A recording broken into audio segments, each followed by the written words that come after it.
Chattopadyay's poetry usually deals with nature and natural way of life.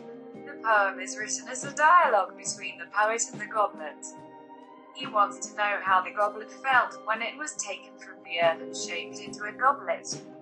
The answer of the goblet, which forms the next 3 stanzas of the poem, is tinged with a sense of sadness and helplessness. The poet questions the goblet about the feelings it had when it was being shaped into the present form on the potter's wheel.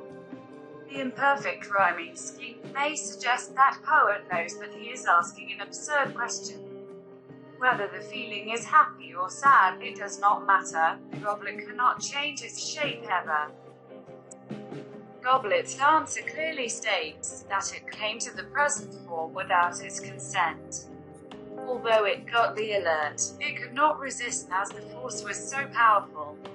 The words "great," "burned so warm" suggest that, when it was being changed, it felt a vast feeling of sorrow.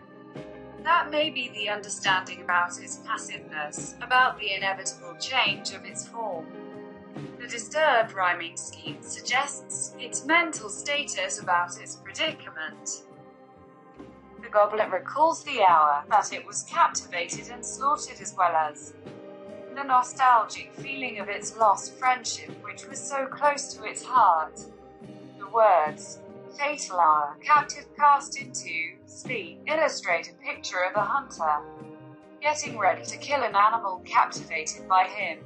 The phrase "the fragrant friendship," "root was in my bosom buried deep," show the affectionate attachment it had with its previous life and its surroundings. The rhyme scheme suggests its disturbed emotions about its lost relationships. The rhyming couplet gives the answer of the goblet to the poet's question about its feelings. Although it had been given a form, it prefers the unshapely form it had in the previous life. It further complains that the potter had killed it to get the present form, so it has no life in it now. It repents of its past, though it did not have much, and craves for that simple natural life. This poem also gives the implication as to how a person from a rural area, much attached to rural life, is made to undergo change in modern society, with no choice. This person was brought to the city and was made to adapt to modern life despite his disinterest.